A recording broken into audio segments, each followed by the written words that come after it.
the port people said it was taking more than 10 hours for ships to cross. That was problem number one. Problem number two is that the workmanship was not very good. So yesterday, after it was raised to me by the people in Likoni, I have instructed for both KENHA and KPA to get us a solution for that problem. So I will come back to you, Mwanamkuu, I will come back to you and to the people of Mombasa, and specifically the people from Likoni, on what it is that we are going to do to make sure that that bridge works. But let me also say this, just hold your horse. Let me also say this. There are two other things that we are doing. Shortly, we will open the connection of the bridge through Kibundani. In fact, I intend to come back here maybe in a month to make sure that that bridge is opened so that we can also have a different access from the other side going into Likoni and going into Kwale. And then thirdly, when I was in Japan earlier this year, we agreed with the Prime Minister of Japan to conclude the Mombasa Gateway Bridge. The Mombasa Gateway Bridge is going to sort out the problem of the ferry you have here in Likoni. We are now going to have a bridge the same way we have a bridge in Nyali. We are now going to have a bridge in, but it's going to be a different bridge because it has to allow ships to go through. We have agreed, we have signed the contracts to be able to have a modern, in fact, it will be the biggest piece of infrastructure in East Africa because it's going to cost close to 100 billion shillings to build that Mombasa Gate Bridge. And I was with the Japanese ambassador yesterday when I was in, the day before when I was in Kilifi, and we have agreed to have a session so that we can progress that discussion. So I have told you three things. I am looking at the pedestrian bridge. We are going to conclude the bridge through Kibundani, and we are well on the way constructing the Likoni Bridge, the big bridge going into the future. Okay, let's get somebody from this side. Msikize huyo mama. Asante sana. Mr. President, nina maswali mawili tu na nafurahi umegusia forex trading. Utaamini mama kama mimi ninafanya hiyo forex. Kama ingekuwa wote wanafanya forex, hakuna mtu angekuwa nakusumbua hapa. Ingekuwa tumetengeza more than $100 right now. Because I do boom and crash. So, nimepeleka hili somo kule vijijini mashinani. Vijana wana lack only smartphone na capital. Na wengine naendelea kuwafunza. Singependa kufa na hii knowledge bila hao kujua. So, jambo la pili ni wazazi wenye watoto walemavu. Nimetembea mashinani, Mr. President. Ndoa zinavunjika kwa sababu ya hao watoto. Kwa sababu mtoto akionekana vile, mzazi wa kwanza kutoka ni baba, mtoto anachiwa mama. Mtoto yule labda ni wa kubebwa, kuanikwa kwa jua na kuregeshwa kwa nyumba. Ningependa hivi. Hizi shule zote za public, kama ungeruhusu kila shule iwe na darasa na vifaa vya kufundisha wale watoto. Kwa sababu mtu anatoka Shanzu mpaka Tonoloka ili mtoto apate elimu. Ukiangalia wamelala njaa, fare hakuna. Hata ikiwezekana kama unaweza kuwatolea magari ya kubeba wale watu wa disabilities. Thank you. Thank you very much, ma'am. Sikupata jina lako, pole. Elizabeth Kadzo.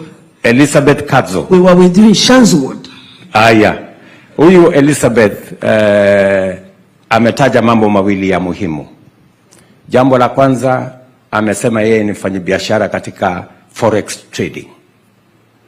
Kwa wale ambao walikuwa wanafikiri ya kwamba pengine forex trading ni story, utamfuata huyo Elizabeth, atakueleza sio story, ni biashara. Na amesema tatizo kubwa ni mambo mawili. capital na smartphone. Ni nini tumefanya? Last year tuko na kampuni mbili sasa Kenya ambazo zinatengeneza smartphones in Kenya.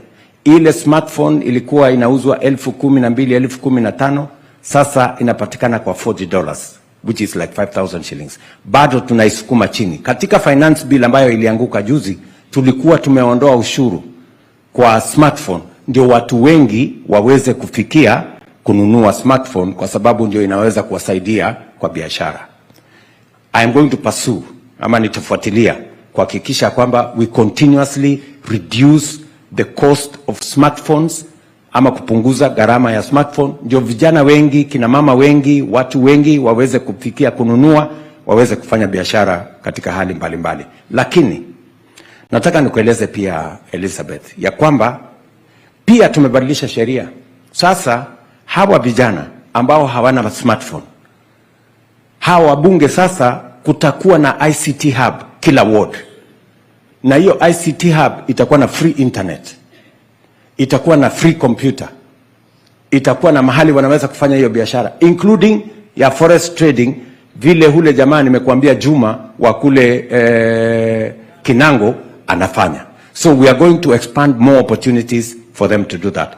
Let me come to your second question. Issue umesema ni ya walemavu. Na ni kweli, pale bado tuko na changamoto. Na ndio sababu nimefanya mambo mawili tangu niingie katika ofisi. Jambo la kwanza nimesema lazima tupanue ile mpango wa cash transfer ambayo inafikia watoto walemavu, watu wanaoishi katika wanaoishi na ulemavu, ndio tuweze tuwafikie wengi. Tumewasajili watu wengine wazee wa miaka ambayo 70, walemavu tumewasajili wengine 1,500 in the last 1 year, na tumewaweka sasa katika program ya cash transfer. Number 1. Number 2, vile vile tumesema hiyo program ya cash transfer ilikuwa inachukua muda mrefu sana. Walikuwa wanangojea miezi 6, miezi 4 kabla hajalipwa ile pesa ya cash transfer. Sasa tumebadilisha sheria, nilisema na nimetimiza ya kwamba kabla mshahara ya rais kulipwa lazima cash transfer ilipwe. That is happening today. That is happening today. We are paying money for cash transfer for people living with disability, for the aged, and for orphans, at the same time as we pay salaries for public servants. They used to wait for 6 months, 4 months, 8 months. But as I made a commitment, I have kept that commitment, and people like the ones Elizabeth is talking about are going to be beneficiaries in that space. But I still agree with you on the third space, ya kwamba sio lazima watoto walemavu waende kwa shule ya watoto walemavu. We must make it possible for wale watoto wanaishi na ulemavu wasome pamoja na watoto wengine katika shule zetu zote. Na nilipata hiyo habari na umenisaidia, kwa sababu sasa leo nitafanya hiyo kazi umesema. Naamini watu wa Wizara ya Elimu wamo mahali fulani, nitawatafuta na nitawapatia amri ya kwamba what Elizabeth has said, because it is part of our manifesto, we were implementing it, lakini hatujaikamilisha. Sasa nitaifuatilia kwa kasi. Asante sana Elizabeth. Maybe somebody in front here, one of these good people. Nani pale?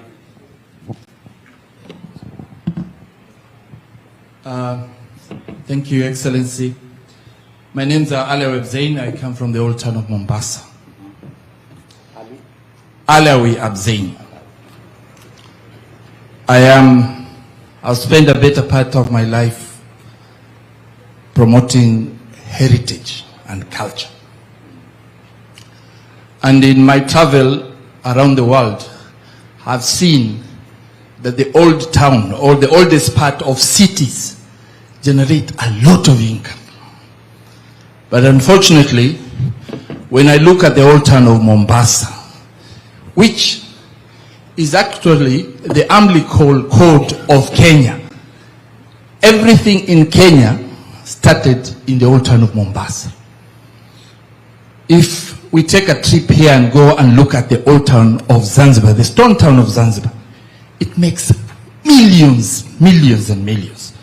Your Excellency, I'm using this opportunity to plead to you that the old town of Mombasa, we need to have an old town planning commission that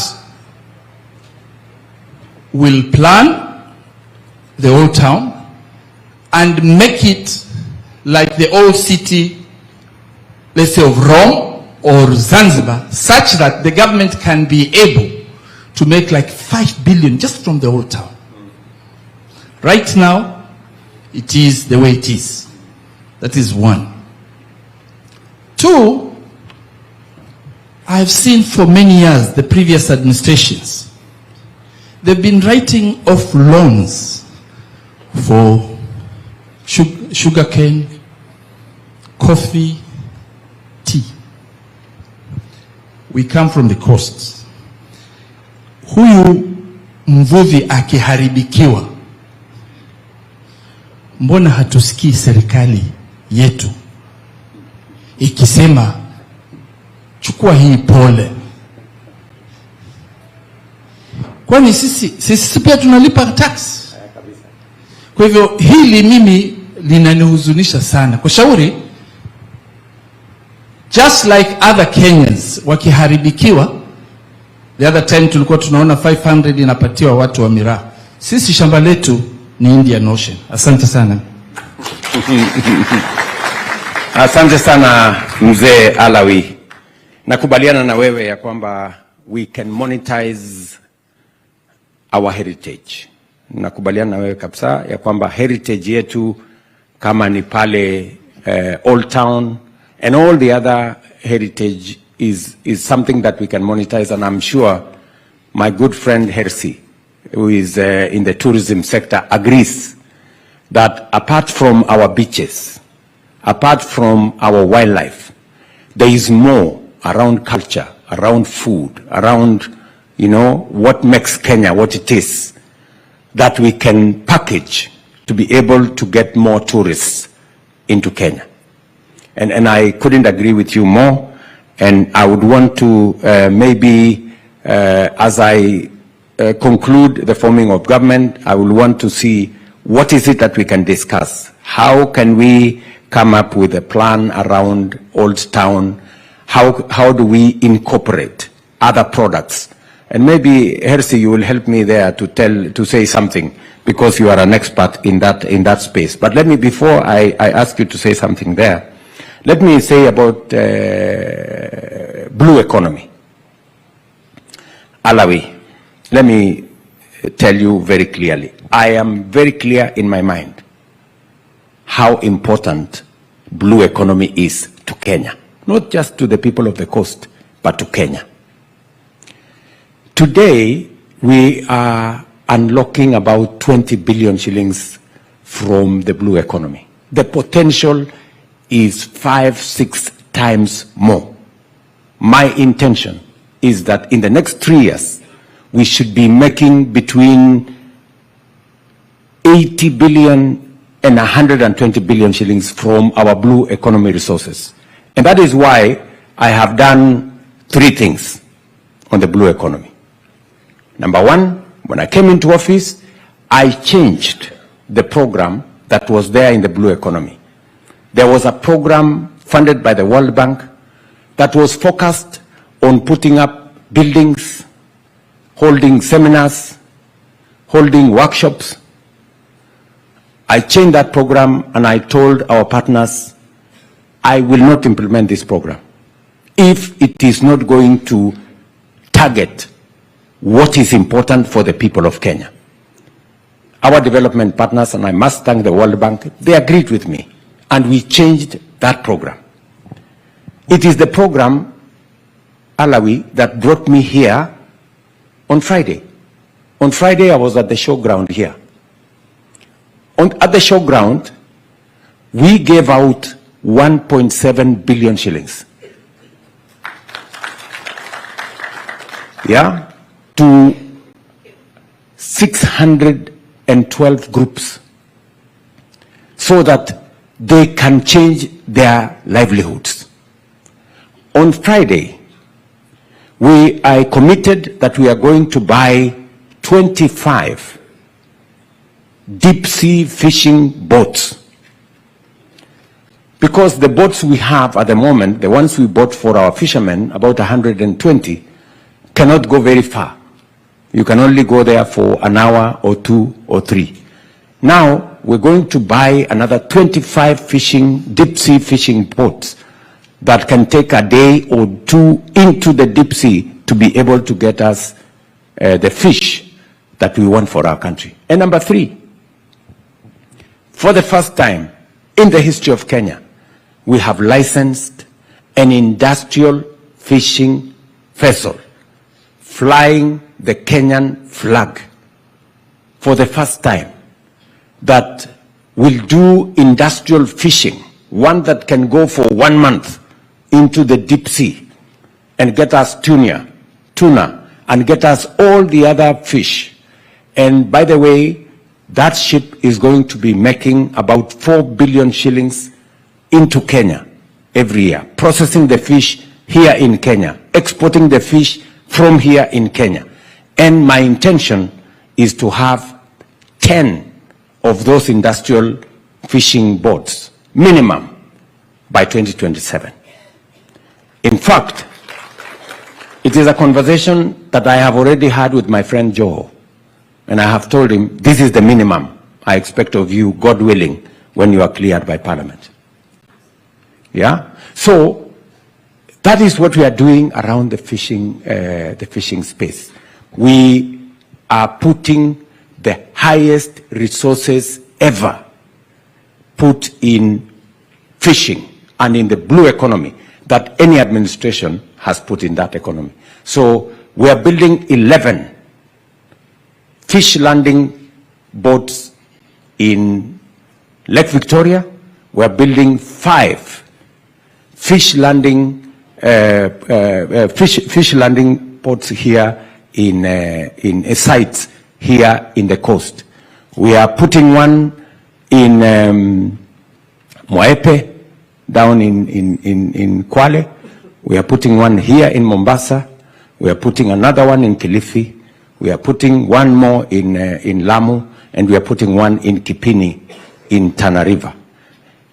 I have also put in resources to build the first national mariculture resource and training center so that we can equip our fishermen and women and people working in that space with the relevant skills and competences. We have trained 6,202 coxswains to be able to unlock the potential in our fishing space.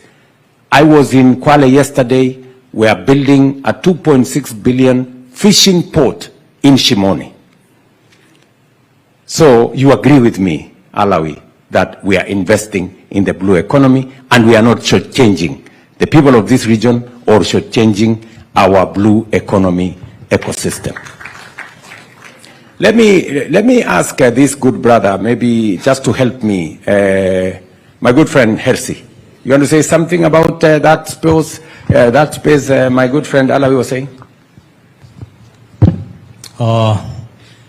Thank you, Your Excellency, and welcome to Mombasa.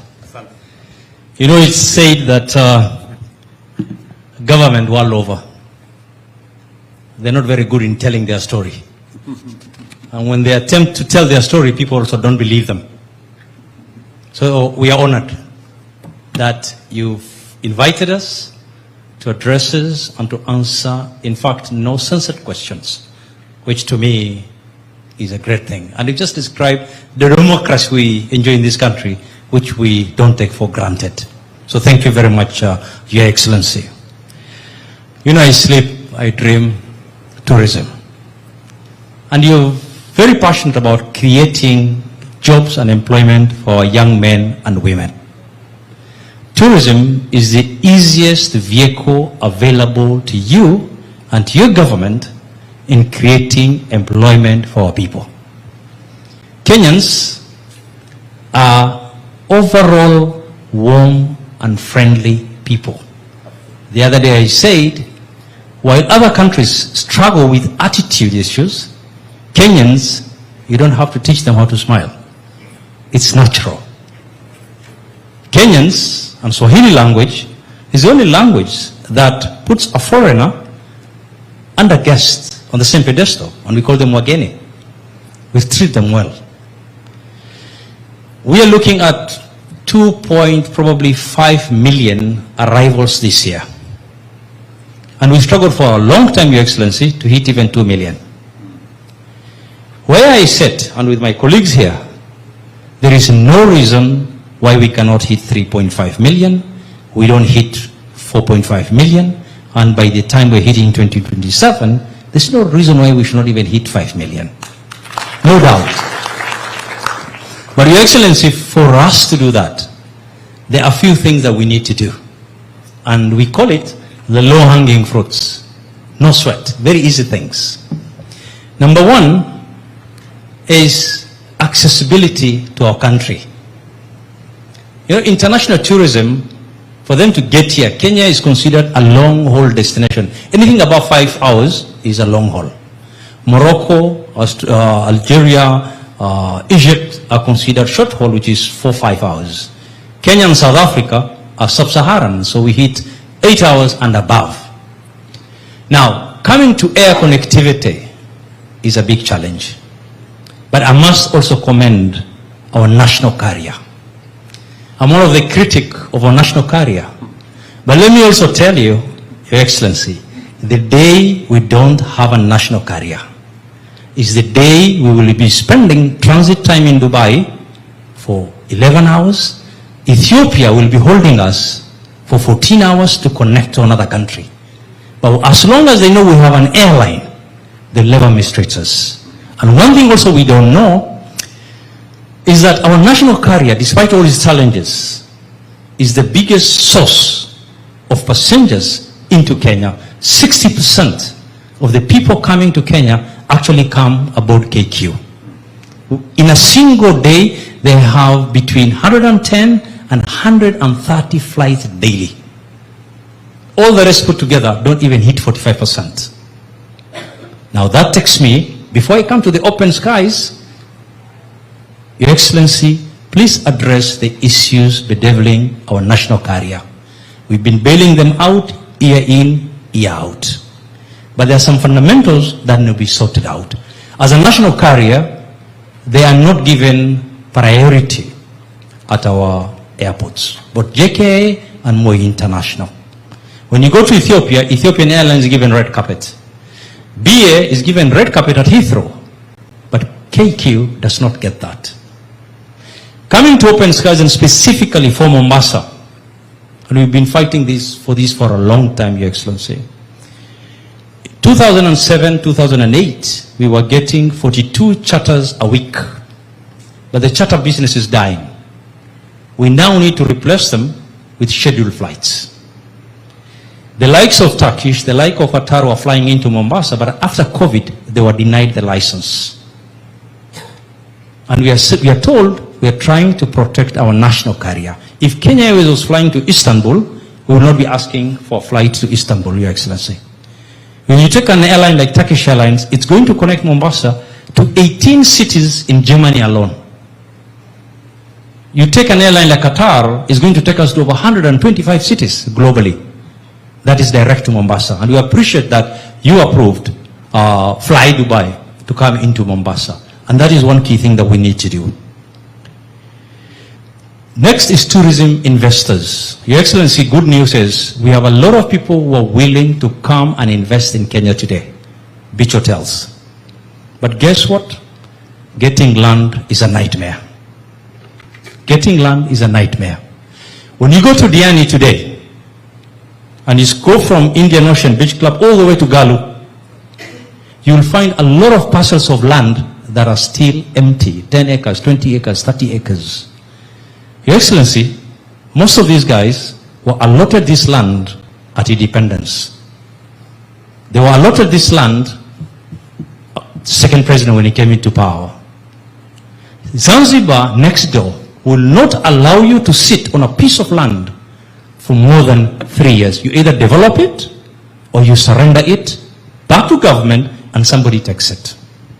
So Your Excellency, as we sit now here, we have had investors who came here, they've disappointed and they've had to move elsewhere because getting land is just next to impossible. And when you get the price people are asking for, and yet they were allotted for free, and they sat on it for 40 years and they did nothing with it.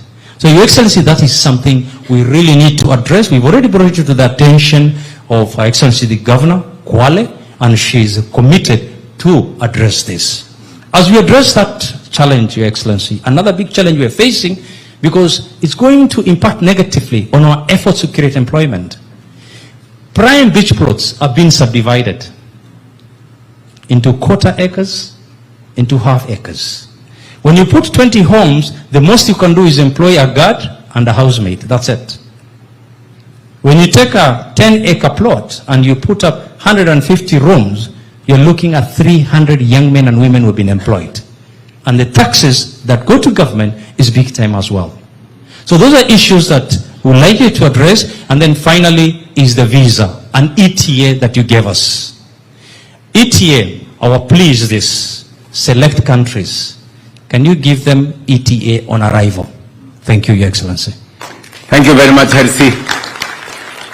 I thought you were going to give me some credit that your hotels are between 80 and 90% full. Isn't that true? That's why, Your Excellency, I said we are going to hit 2.5. We will even go to 3.5. We've done very well, and we can't thank you enough. Thank you. Thank you, Hersi. Just just allow me 1 minute to agree with my friend Hersi that we can say many things, but Kenya is going places. You may not want to agree with me. We moved the numbers in 2022. We were at 1.4 million arrivals. Last year, we went to between 2 million and 2 million and a bit. This year, we are going to hit 2.5, the highest arrivals in the history of Kenya. This year is going to happen. And it is because of the profile we have built. You know, many people accuse me, oh, you have been this place, you have been this place. I am the chief marketer of Kenya. You know, every place I go, I raise the profile of Kenya. Kenya is today respected globally. Kenya today, in any forum you go, they will say, what is Kenya saying? Right? So, and it's because of that what we are raising the profile of our country. I just wish everybody can do their bit so that we don't create instances where people begin to doubt what Kenya stands for. I am very confident that by 2027, 2028, the magical 5 million tourists, we will get there if we go with the trajectory we are going. And I will continue to push the limits for Kenya. I will continue to profile Kenya positively in a way that the world begins to think about Kenya. Number two, I agree with Hersi that already we have 42 countries where visa under the ETA program is automatic. When they apply, within 5 minutes, less than 5 minutes, they can travel to Kenya. Unlike before, where they had to look for the Kenyan embassy, go and queue for visa, do all manner of things. The next step, which Hersi is telling me, is that we need even to take it further and say there are people who, even if you don't apply ETA wherever you are, if you arrive in Kenya, you can be given on arrival. That I agree with, and I'm going to work on it. so that we can build another layer of countries that to make it easier for people to come to Kenya. Just by changing the ETA, just by changing the visa regime, which I did in the last 6 months, we have 60% more people coming to Kenya today, just by making it easier for people to come to Kenya. Many people were asking me, why are you doing this? Oh, the country is going to be unsafe, and that kind of thing. I mean, we have made sure that there is sufficient checks and balances for us to make sure that Kenya is accessible. I agree with you that I need to do something about Kenya Airways. And I want to just relax, kidogo. Something needs to be done about Kenya Airways, and I am working hard at it.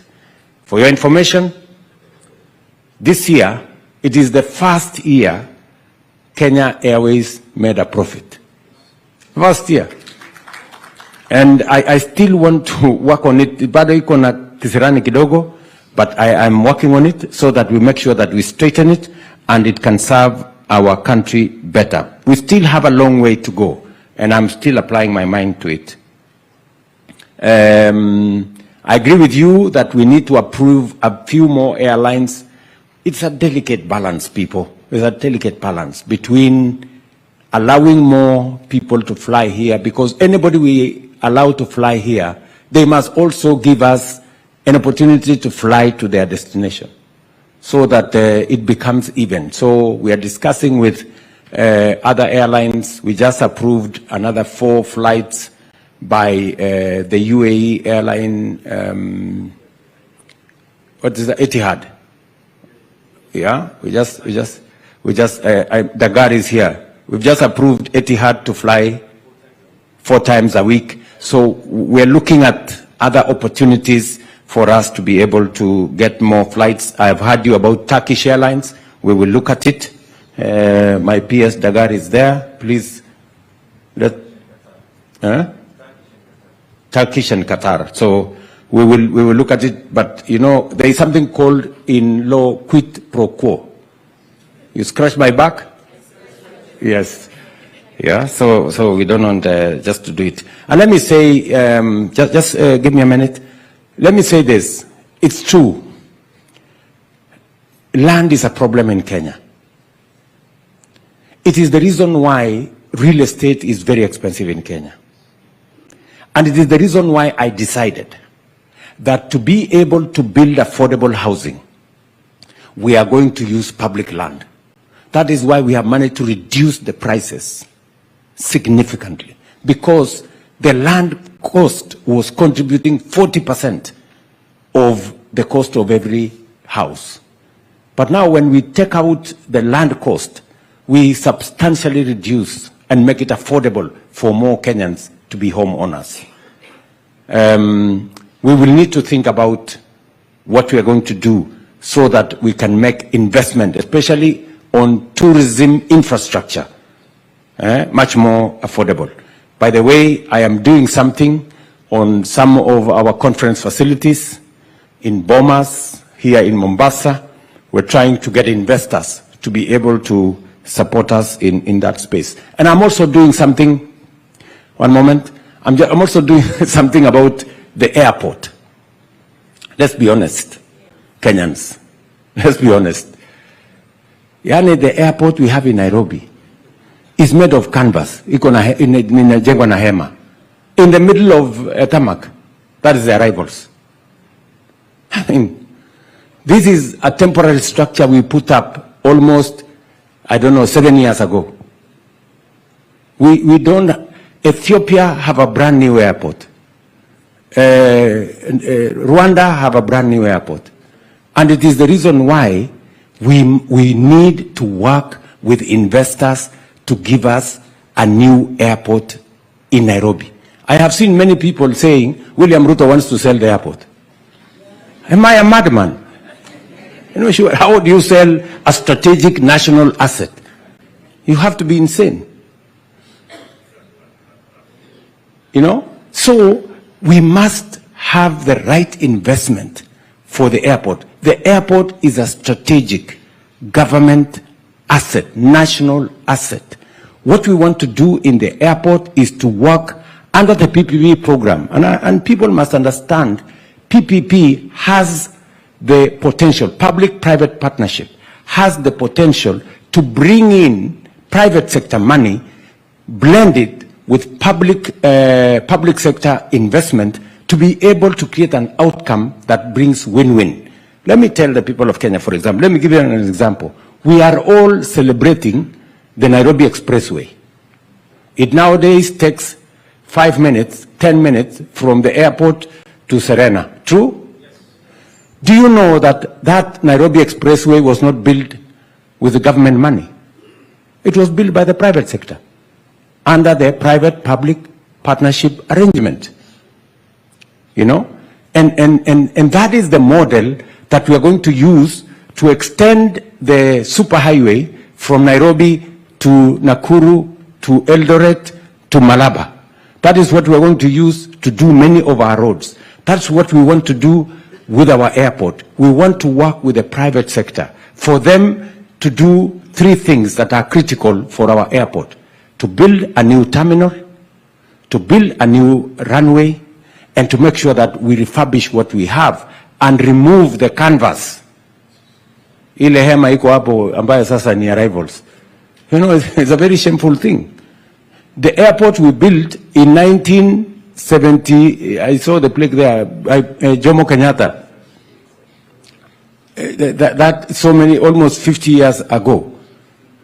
Now, the capacity was 7 million passengers.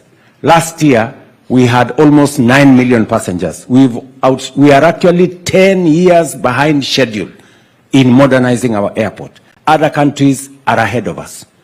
I want to persuade us as Kenyans. Let us not buy into fake news. Let us not buy into propaganda. There is no government that can sell a national asset, a strategic national asset like the airport.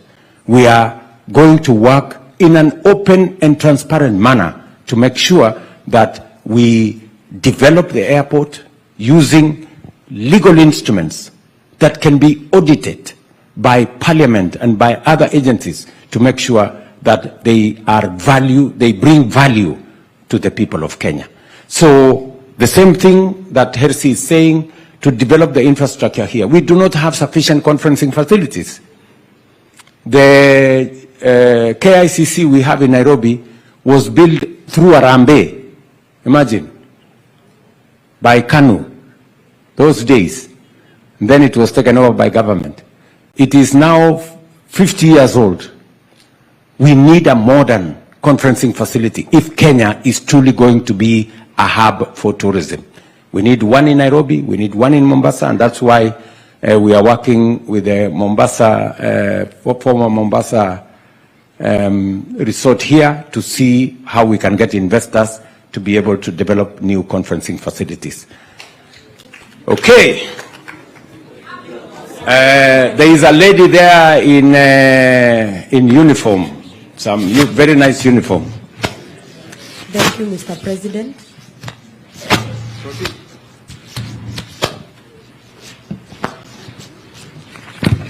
Thank you, Mr. President. My name is Lucy Wamaida Machugu, the Vice President, Kenyatta University, and I want to represent all students in the universities in Kenya because actually we were on the streets and we would wish to inquire some answers from you. First is to appreciate the government and the Ministry of Education because you've set an event on the 9th of August at KICD for all the student leaders and all the students to discuss on the funding model.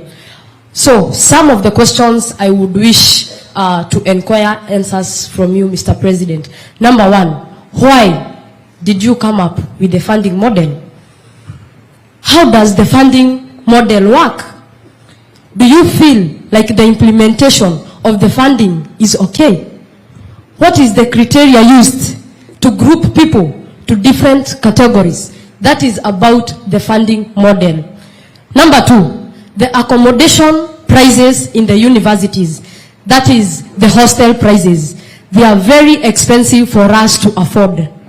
Mr. President, what are you doing about this? We cannot be able to afford houses or hostels where we are living in universities. What are you doing, Mr. President, about this? Something else about the job opportunities. Once we graduate from the university, we are told, maybe when you go and seek for a job opportunity, we are asked to give a 5-year work experience or a 3-year work experience. Yet, we've just graduated. Where will we get the experience from if you are not given the chance to get the experience? So, Mr. President, how can you help us on that? Lastly, Mr. President, what are you doing to re-engineer the National Youth Council? Thank you very much. Thank you very much, Lucy. And by the way, you are very smart. Now, let me say, you've asked me two fundamental questions. The new universities funding model, why? Very important question, why? When I came into office, the universities were struggling. They had a 60 billion shilling debt. Many universities were paying their lecturers half the price, half the salary. It was near a crisis. And many vice chancellors agree with me. So it became necessary. And you know, I have a history. Once upon a time, I was Minister for Higher Education. So I understand that space pretty well. And when I came into office then as Minister for Higher Education, I am the one who developed and created the space around our TVETs, because there was a missing gap in our education system. I am very proud that today our TVETs are a big portion of our higher education learning infrastructure.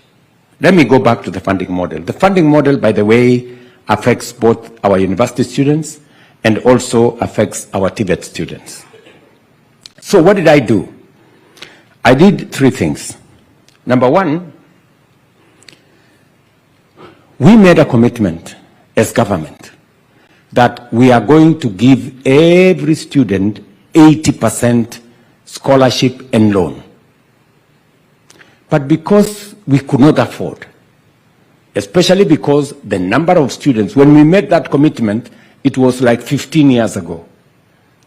But you know, as the numbers increased in the university, it became difficult for us to meet that commitment. And so what ended up happening was that while we committed to pay 80%, we ended up paying 50%, some cases 45%.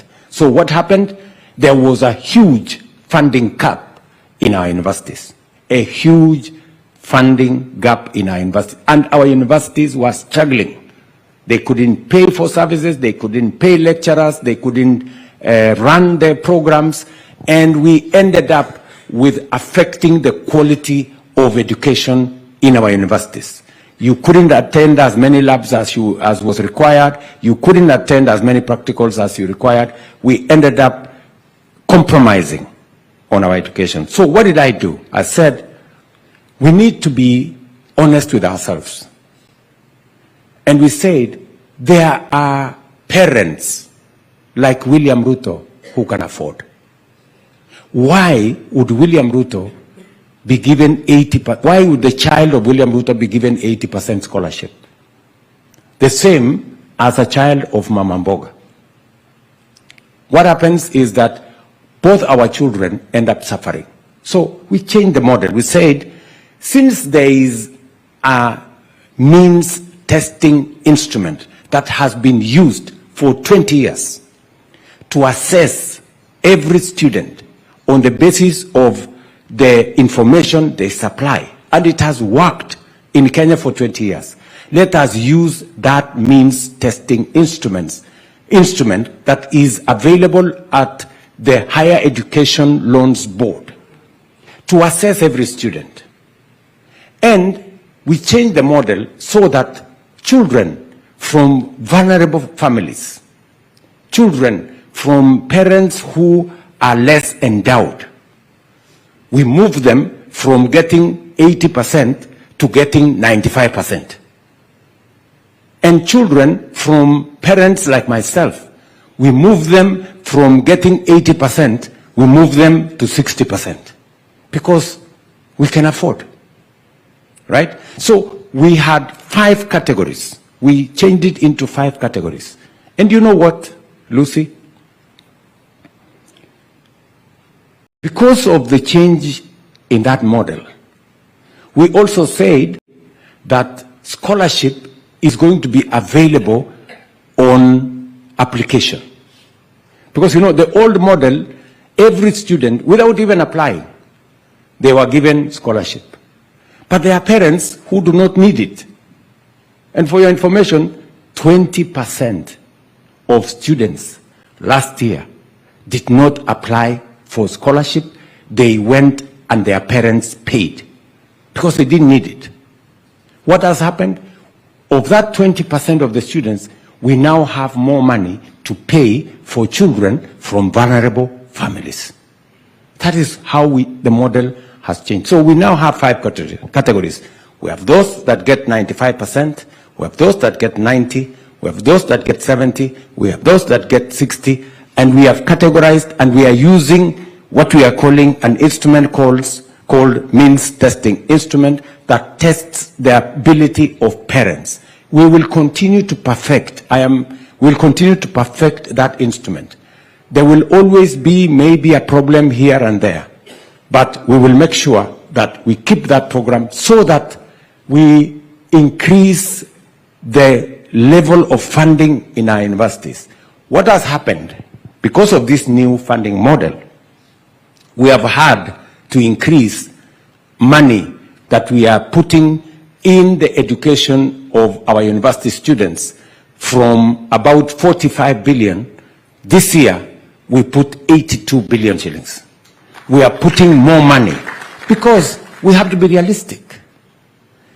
We cannot send our kids to school and we haven't provided for funding for them to go and be taught. We would be cheating our children.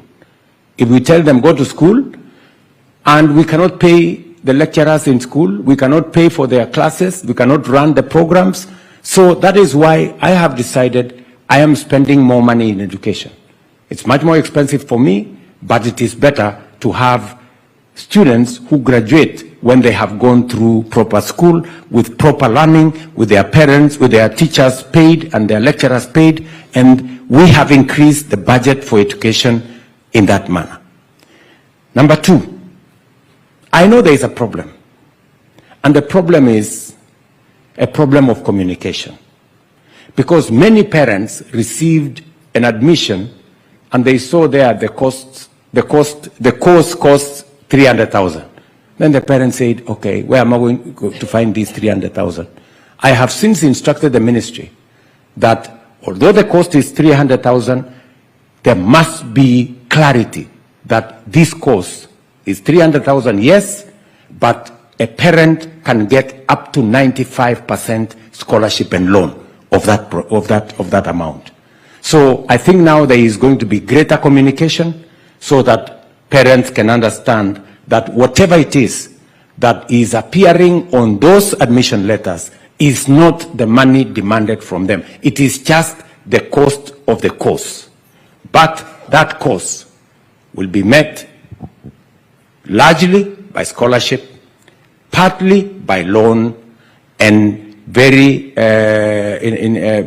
insignificantly by parents paying the fee they have been paying.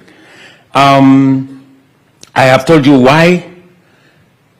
It is work in progress. This is the first year we're implementing. I know there are still teething problems, but we will want to work with student leaders like you, Lucy, and others so that we can properly explain. And I really want to invite student leaders from universities. I am prepared to engage with them. I am ready to engage with them because I am doing what is best for all our university education. I am very passionate about education. and it is the greatest equalizer. It is the reason why I decided to hire 56,000 new teachers, because I believe education is the greatest equalizer and no child should be locked out from education. Hostels. Lucy has said, and I agree with you, I have been to many parts of Kenya, and students live in squalor. They live in very bad conditions.